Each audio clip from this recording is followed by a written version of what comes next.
آج کل ایک حدیث کے حوالے سے یہ بات سوشل میڈیا پہ چل رہی ہے کہ مئی کے درمیان میں جا کر تقریباً یعنی 12 مئی یا اس کے لگ بھگ دنیا سے کورونا وبا کا خاتمہ ہو جائے گا، اور اس کی وجہ یہ ہے کہ رسول اللہ صلی اللہ علیہ وسلم نے ارشاد فرمایا کہ جب ثریا ستارہ طلوع ہوتا ہے تو دنیا کے ہر علاقے سے ہر طرح کی وبا دور کر دی جاتی ہے۔ پاکستان میں ہمارے اردو میں یہ بحث ذرا کم چل رہی ہے، اور شاید عربوں کے ہاں یہ بحث نسبتاً زیادہ چل رہی ہوگی، تو خیال ہوا کہ اس حدیث کا ایک مختصر سا جائزہ آپ حضرات کی خدمت میں پیش کر دیا جائے۔ بحث اگرچہ علمی ہے، لیکن میں کوشش کروں گا کہ بہت سادہ الفاظ میں بات کو سمجھاؤں، ایک عام آدمی کو بھی حدیث کا مفہوم سمجھ میں آ جائے۔ حدیث کی جو کتابیں ہم تک پہنچی ہیں ان میں سے جو قدیم ترین کتابیں ہیں، ان میں ایک کتاب امام ابو حنیفہ رحمہ اللہ کی لکھی ہوئی ہے، کتاب الآثار۔ وہ ان کے مختلف شاگردوں نے ان سے روایت کی ہے۔ امام ابو یوسف اور امام محمد دونوں نے امام ابو حنیفہ سے جو کتاب الآثار روایت کی ہے، اس میں حضرت ابو ہریرہ رضی اللہ تعالیٰ عنہ سے مروی ایک حدیث ہے۔ امام ابو حنیفہ روایت کرتے ہیں عطاء بن ابی رباح سے، جو جلیل القدر تابعی ہیں، اور وہ روایت کرتے ہیں حضرت ابو ہریرہ رضی اللہ تعالیٰ عنہ سے کہ حضرت ابو ہریرہ رضی اللہ تعالیٰ عنہ نے ارشاد فرمایا، اور مسند احمد کی ایک روایت میں ہے کہ رسول اللہ صلی اللہ علیہ وسلم نے ارشاد فرمایا کہ اذا طلع النجم رفعت العاہۃ عن اہل کل بلد، کہ جب ستارہ طلوع ہوتا ہے تو ہر جگہ سے آفت کو اٹھا لیا جاتا ہے، آفت مرتفع کر دی جاتی ہے۔ اسی مضمون کی حدیث حضرت ابو ہریرہ رضی اللہ تعالیٰ عنہ سے امام احمد بن حنبل نے اپنی مسند میں بھی روایت کی ہے۔ اس کے لفظ تھوڑے سے مختلف ہیں۔ ایک روایت میں لفظ آتے ہیں کہ اذا طلع النجم ذا صباح رفعت العاہۃ،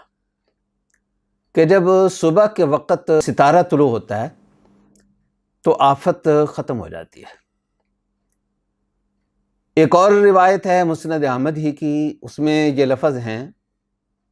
ما طلع النجم صباحا قط وبقوم عاہۃ الا رفعت عنہم او خفت، کہ کوئی قوم کسی آفت میں مبتلا ہو اور صبح کے وقت خاص ستارہ طلوع ہو جائے تو وہ آفت یا تو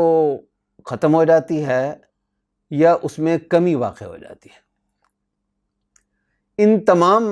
الفاظ میں، روایات میں جو لفظ آیا ہے وہ ستارے کا ہے۔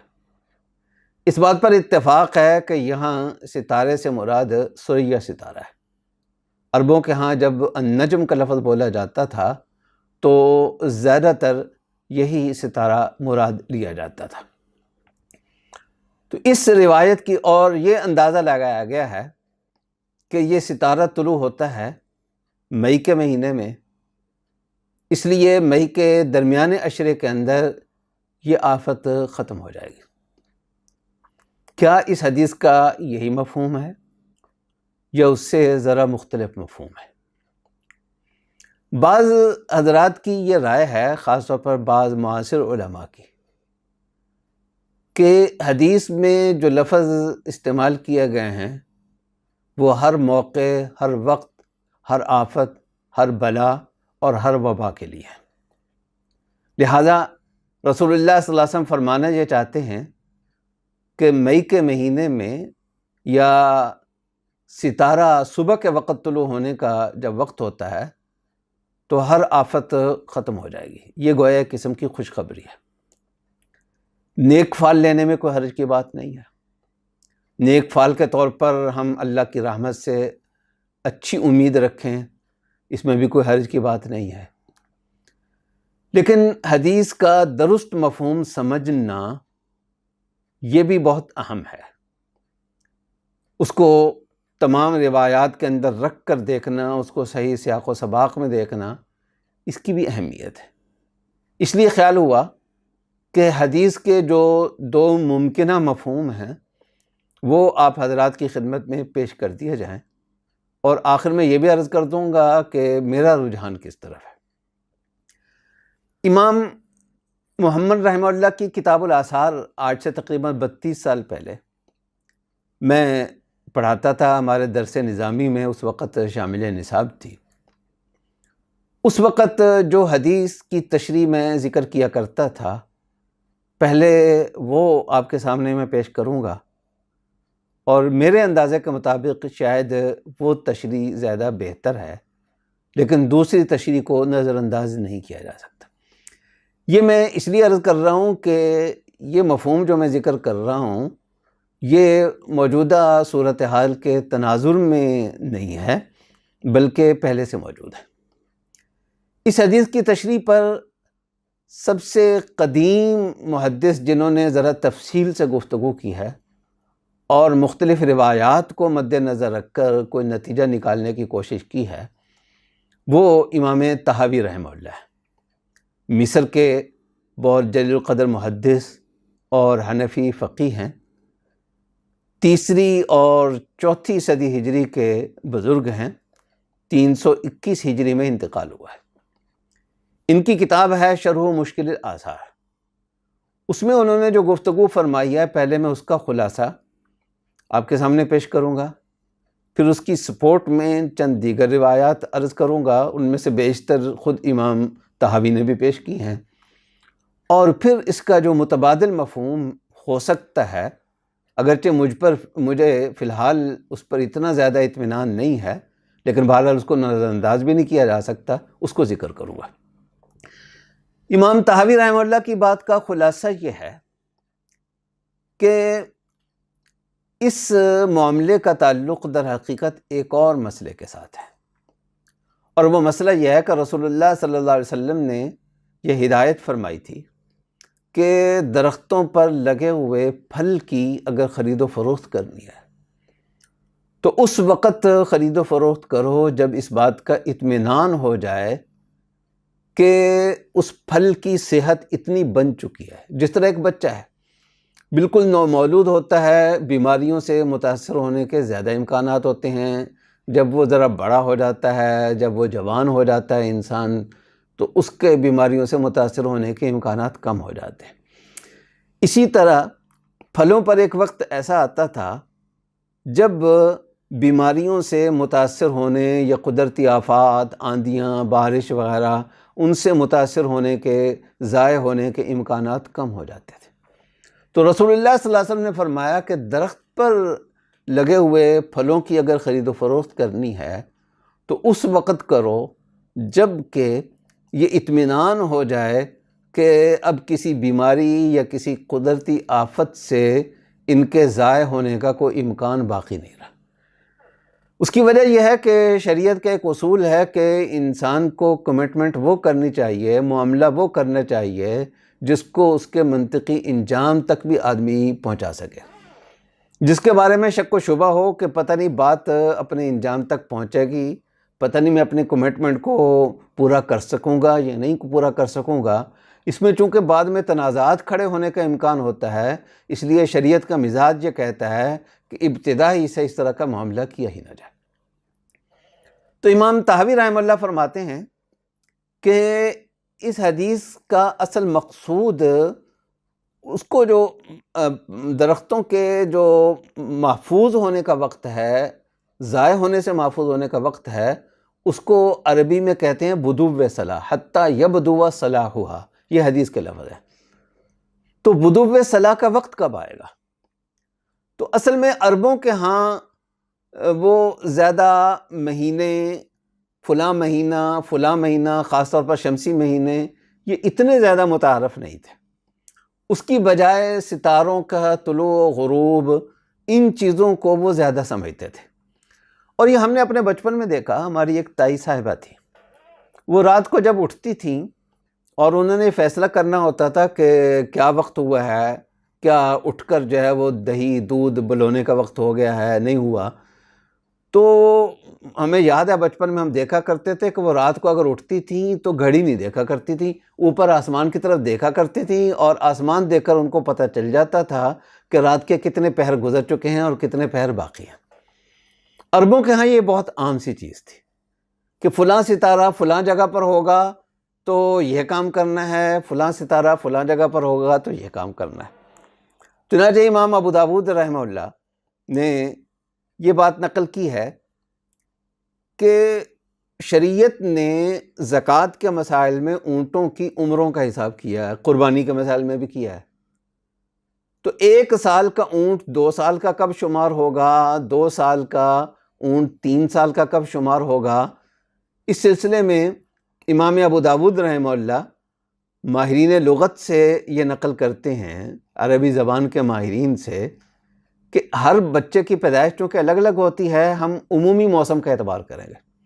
اب موسم سردیاں ہیں، گرمیاں ہیں، جی مئی ہے، جی جون ہے، جولائی ہے، اس کی بجائے عربوں کے ہاں مشہور یہ تھا کہ جب سہیل ستارہ، ایک ستارہ تھا، جب وہ طلوع ہوگا تو اونٹوں کی عمریں بدل جائیں گی، جو 1 سال کا اونٹ تھا وہ اب 2 سال کا ہو گیا، جو 2 سال کا تھا وہ 3 سال کا ہو گیا۔ چنانچہ امام ابو داؤد رحمہ اللہ نے ایک شعر بھی نقل کیا ہے کہ اذا سہیل اول اللیل طلع فبد اللبون الحق والحق جزع، کہ جب رات کے پہلے پہر میں سہیل ستارہ طلوع ہو تو جو 1 سال کا ہے وہ 2 سال کا ہو جائے گا، جو 2 سال کا ہے وہ 3 سال کا ہو جائے گا، جو 3 سال کا ہے وہ 4 سال کا ہو جائے گا۔ اسی طریقے سے یہاں رسول اللہ صلی اللہ علیہ وسلم عربوں کے موسم کے اعتبار سے یہ بتا رہے ہیں، خاص طور پر کھجوروں کے باغات کے حوالے سے، کیونکہ مدینہ منورہ میں زیادہ کھجوروں ہی کے باغات ہوتے تھے، کہ جب ثریا ستارہ، النجم سے یہاں مراد حضرت ابو ہریرہ رضی اللہ تعالیٰ کی حدیث میں النجم سے مراد ثریا ستارہ ہے، تو جب یہ ستارہ طلوع ہو تو اس کے بعد تم پھلوں، درختوں پر لگے ہوئے پھل کی خرید و فروخت کر سکتے ہو، اس سے پہلے یہ خرید و فروخت نہیں کرنی۔ اس کے بعد امام طحاوی رحمہ اللہ نے یہ بھی ذکر کیا ہے، اور اس سے ہم اندازہ لگا سکتے ہیں کہ کیلنڈر اور تقویم کا علم اس دور کے محدثین میں بھی متعارف تھا۔ انہوں نے پورا حساب کتاب لگا کر یہ بتایا ہے کہ مصری کیلنڈر کے اعتبار سے یہ کون سا مہینہ بنتا ہے اور اس مہینے کی کون سی تاریخ بنتی ہے، اس لیے کہ امام طحاوی رحمہ اللہ خود مصر کے رہنے والے تھے۔ لیکن اس کے ساتھ ساتھ چونکہ شام، عراق وغیرہ عالم اسلام کے بہت سارے علاقوں میں سریانی کیلنڈر راج تھا شمسی حساب کرنے کے لیے، تو اس لیے انہوں نے سریانی تقویم کے اعتبار سے بھی بتایا کہ یہ کون سا مہینہ بنتا ہے، تو انہوں نے بتایا کہ ایار کی 12 تاریخ بنتی ہے، اور یہ ایار جو ہے وہ ہمارے انگریزی مہینوں میں یہ مئی کے تقریباً برابر آتا ہے، تو ہم یہ کہہ سکتے ہیں کہ مئی کا دوسرا عشرہ۔ تو رسول اللہ صلی اللہ علیہ وسلم کے فرمانے کا مقصد بقول امام طحاوی رحمہ اللہ کے یہ ہے کہ مئی کا جب دوسرا عشرہ شروع ہو جائے تو اس کے بعد تو پھلوں کی یہ خرید و فروخت کر سکتے ہو، اس سے پہلے یہ خرید و فروخت کرنے میں تمہیں احتیاط برتنی چاہیے۔ اب مسئلہ کیا ہے، کیا یہ بات رسول اللہ صلی اللہ علیہ وسلم نے حتمی حکم کے طور پر فرمائی یا ایک مشورے کے طور پر فرمائی؟ یہ مسئلے کی بحث بالکل الگ ہے۔ آپ نے مسئلے پر عمل کرنا ہو تو کسی عالم سے پوچھ لیں، یہاں مسئلے کی تفصیل میں جانے کا موقع نہیں ہے کہ کس وقت خرید و فروخت کس نوعیت کی جائز ہے اور کس وقت کس نوعیت کی ناجائز ہے۔ یہ تو اس مسئلے میں امام طحاوی رحمہ اللہ کی رائے کا میں نے خلاصہ پیش کیا۔ اس کی سپورٹ میں کچھ روایات بھی ہیں، ان روایات میں وہ روایتیں بھی ذکر کروں گا جن میں پھلوں کے محفوظ ہونے سے پہلے ان کی خرید و فروخت سے منع کیا گیا ہے، وہ روایتیں بھی جن میں آفت کا ذکر ہے اس مسئلے کے حوالے سے، اور وہ روایتیں بھی جن میں ستارے یا سریا کا ذکر ہے۔ میں آغاز کرتا ہوں حدیث کی کتابوں میں قدیم ترین کتابوں میں سے ایک کتاب موطا امام مالک، جو امام ابو حنیفہ رحمہ اللہ کی کتاب سے مؤخر ہے، لیکن بہرحال ابتدائی کتابوں میں شامل ہے۔ اس میں امرہ بنت عبد الرحمن رسول اللہ صلی اللہ علیہ وسلم کی ایک حدیث نقل کرتی ہیں کہ ان رسول اللہ صلی اللہ علیہ وسلم نہا عن بیع الثمار حتی تنجو من العاہ۔ یہ عربی ٹیکسٹ میں اس لیے ساتھ پڑھ رہا ہوں تاکہ اہل علم کو حدیث تلاش کرنے میں اور اس پر مزید بحث اور ریسرچ کرنے میں سہولت رہے، کہ رسول اللہ صلی اللہ علیہ وسلم نے فرمایا کہ پھلوں کی خرید و فروخت تب تک نہ کرو جب تک کہ وہ آفت سے محفوظ نہ ہو جائے۔ اسی طرح کا ایک مضمون حضرت زید بن ثابت رضی اللہ تعالیٰ عنہ سے بھی مروی ہے، وہ موطا امام مالک میں بھی ہے، اور حدیث کی ایک قدیم کتاب ہے جو سیاستہ کے مصنفین سے بھی پہلے کی ہے، مصنف عبد الرزاق، اس میں بھی ہے کہ حضرت زید بن ثابت رضی اللہ تعالیٰ عنہ نے یہ فرمایا۔ بظاہر ان کی اپنی بات ہے، لیکن دیگر قرائن سے پتہ چلتا ہے کہ انہوں نے رسول اللہ صلی اللہ علیہ وسلم سے سن کر یہ بات فرمائی کہ لا تبتاع الثمرۃ حتی تطلع الثریہ۔ یہ دیکھیں، یہ بالکل وہی بات ہے کہ ایک جگہ رسول اللہ صلی اللہ علیہ وسلم سے یہ منقول ہے کہ جب تک آفت ختم نہ ہو جائے تب تک خرید و فروخت نہ کرو۔ حضرت زید بن ثابت رضی اللہ تعالیٰ عنہ اسی مسئلے کو یوں بیان فرما رہے ہیں کہ پھلوں کی خرید و فروخت تب کرو جب ثریہ ستارہ طلوع ہو جائے، جب تک ثریہ ستارہ طلوع نہ ہو تب تک پھلوں کی خرید و فروخت نہ کرو۔ اس کا مطلب یہ کہ آفت دور ہونا اور ثریہ ستارہ طلوع ہونا یہ ایک ہی بات ہے۔ تو ثریہ ستارے کے طلوع کا جو تعلق ہے وہ عام آفات سے شاید نہیں ہے، بلکہ ایک خاص قسم کے مسئلے سے ہے۔ حضرت عبداللہ ابن عمر رضی اللہ تعالیٰ عنہ کی ایک حدیث ہے صحیح بخاری شریف میں، حدیث کا نمبر ہے 1486۔ اس میں وہ رسول اللہ صلی اللہ علیہ وسلم کا ارشاد نقل کرتے ہیں کہ جب تک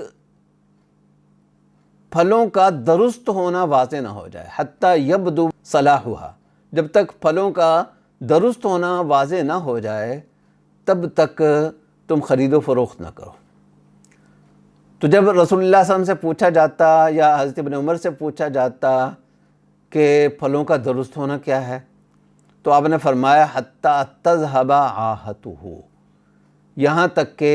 اس کی آفت ختم ہو جائے، آفت سے وہ محفوظ ہو جائے۔ اسی حدیث کی ایک روایت مسند امام احمد بن حنبل میں ہے، حدیث کا نمبر ہے 5012۔ عثمان بن عبداللہ بن سراقہ وہ حضرت ابن عمر رضی اللہ تعالیٰ عنہ سے نقل کرتے ہیں کہ نہا رسول اللہ صلی اللہ علیہ وسلم عن بیع الثمار حتی تذهب العاہ، کہ رسول اللہ صلی اللہ علیہ وسلم نے آفت کے ختم ہونے تک پھلوں کی خرید و فروخت سے منع فرمایا۔ تو عثمان بن عبداللہ ابن سراقہ کہتے ہیں کہ میں نے حضرت ابن عمر سے پوچھا، یہ مسند احمد کے الفاظ ہیں، کہ وما تذهب العاہ مل عاہ، کہ آفت ختم ہو جائے اس سے کیا مراد ہے؟ تو حضرت ابن عمر رضی اللہ تعالیٰ عنہ نے فرمایا کہ طلوع الثریہ۔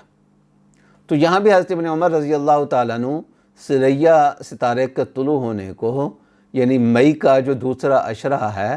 اس کو پھلوں کی خرید و فروخت کے مسئلے کے ساتھ جوڑ رہے ہیں۔ تو اس سے بھی وہی بات معلوم ہوتی ہے جو امام طحاوی رحمہ اللہ نے ارشاد فرمائی۔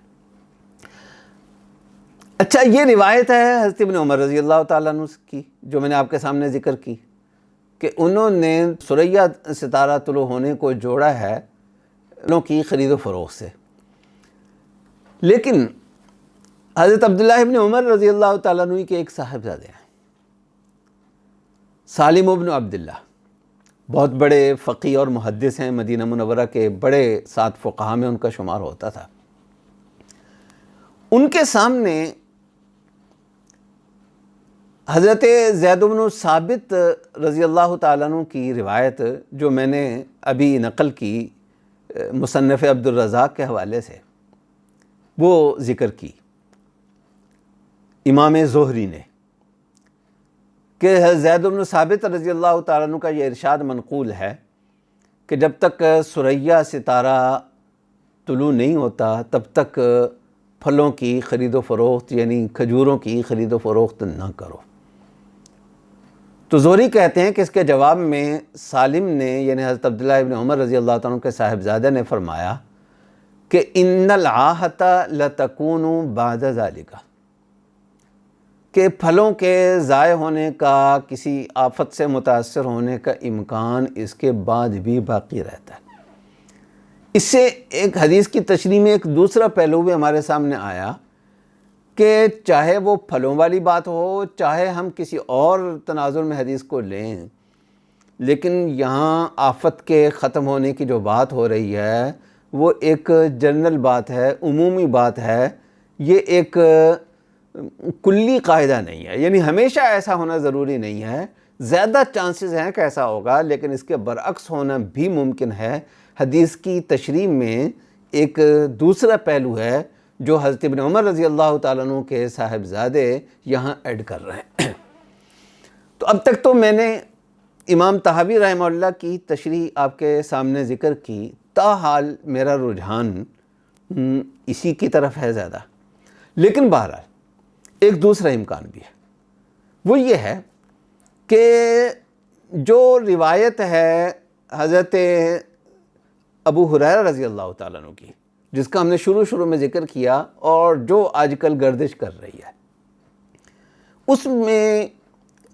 پھلوں کی خرید و فروخت کا کوئی تذکرہ نہیں ہے، اس کے سیاق و سباق میں بھی اس کا کوئی ذکر موجود نہیں ہے۔ تو امکان یہ بھی ہے، اور میری اب تک سمجھ بوجھ کے مطابق یہ امکان زیادہ وزنی لگ رہا ہے کہ پھلوں ہی کے حوالے سے بات کی جا رہی ہے، اگرچہ ایک خاص سیاق کا وہاں ذکر نہیں کیا گیا، لیکن امکان دوسرا بھی ہے کہ اس میں ایک عمومی بات ہے، اور اس کی وجہ یہ ہو سکتی ہے کہ دنیا کی بیشتر آبادی میں، خاص طور پر جزیرہ عرب کی آبادی میں، چونکہ مئی کے مہینے میں سیزن بہت زیادہ گرم ہو جاتا ہے، اور یہ قدرتی سی بات ہے کہ نباتات ہوں یا جانور ہوں یا انسان ہوں، ان پر ایک موسم میں جو چیزیں اثر انداز ہوتی ہیں، دوسرے موسم میں جب موسم میں بہت بڑی تبدیلی آ چکی ہو، ان کا اثر باقی نہیں رہتا۔ تو اس لیے رسول اللہ صلی اللہ علیہ وسلم موسم کے حساب سے، یہ دیکھیں، یہ ذہن میں رکھیں کہ کسی ستارے کی فضیلت بیان کرنا یا کسی ستارے کی تاثیر بیان کرنا بہرحال مقصود نہیں ہے۔ ستاروں کی اپنی ذات میں کوئی تاثیر نہیں ہوتی، ایک علامت ضرور ہوتی ہے، کیونکہ موسموں کی تبدیلی کی ایک علامت ستارے سمجھے جاتے ہیں عربوں کے ہاں، اس کو سمجھنا ان کے لیے آسان ہوتا تھا۔ تو رسول اللہ صلی اللہ علیہ وسلم ایک عمومی بات فرما رہے ہیں کہ جب موسم میں نمایاں تبدیلی ہوتی ہے تو آفات ختم ہو جاتی ہیں،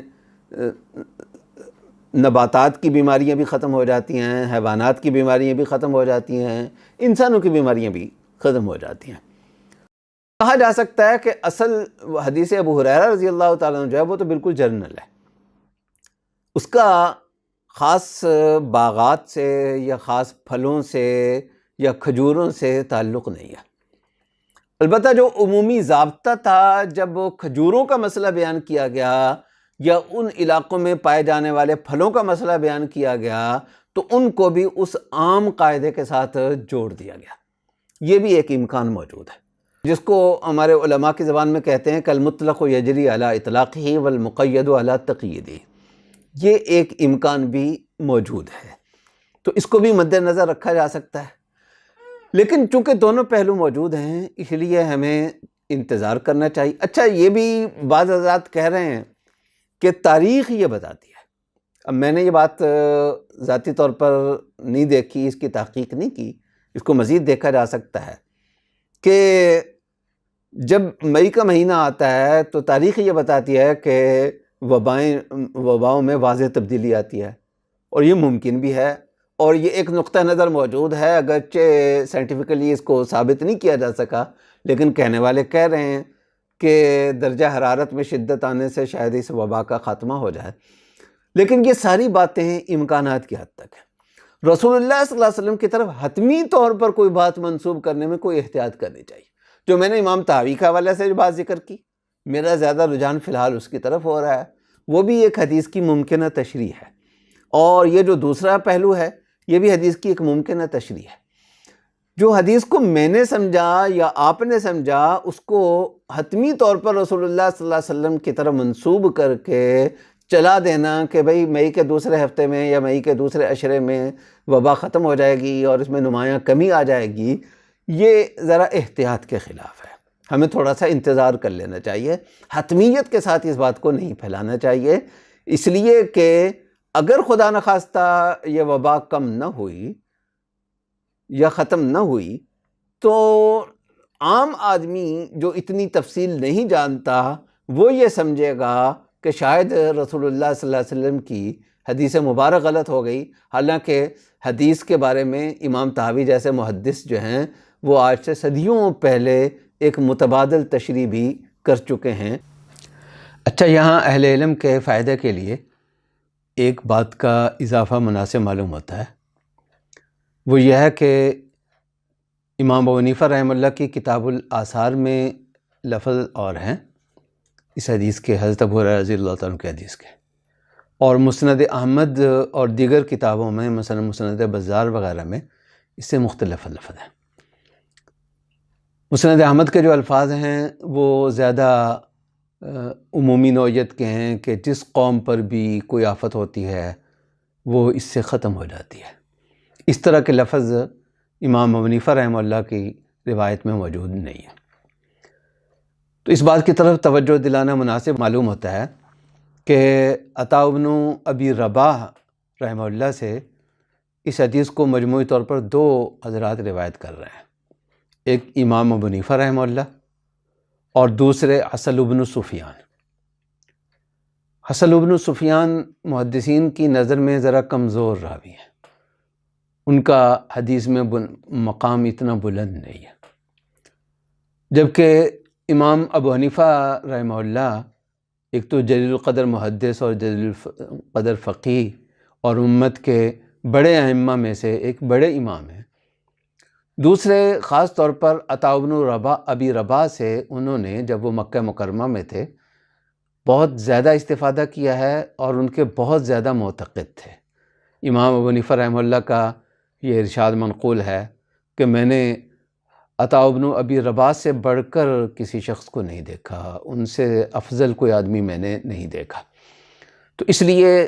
حدیث کے سمجھنے میں جہاں الفاظ کا ہمیں فرق نظر آئے تو امام ابو حنیفہ رحمہ اللہ کی روایت پر ہمیں زیادہ انحصار کرنا چاہیے، حسن بن سفیان کی روایت اس کے مقابلے میں اتنی زیادہ اہمیت کی حامل نہیں۔ اللہ جل جلالہ ہمیں حدیث کا صحیح فہم بھی عطا فرمائے اور ہماری جو ایک حدیث کی برکت سے اس وبا کا خاتمہ بھی فرما دیں۔ وآخر دعوانا الحمدللہ۔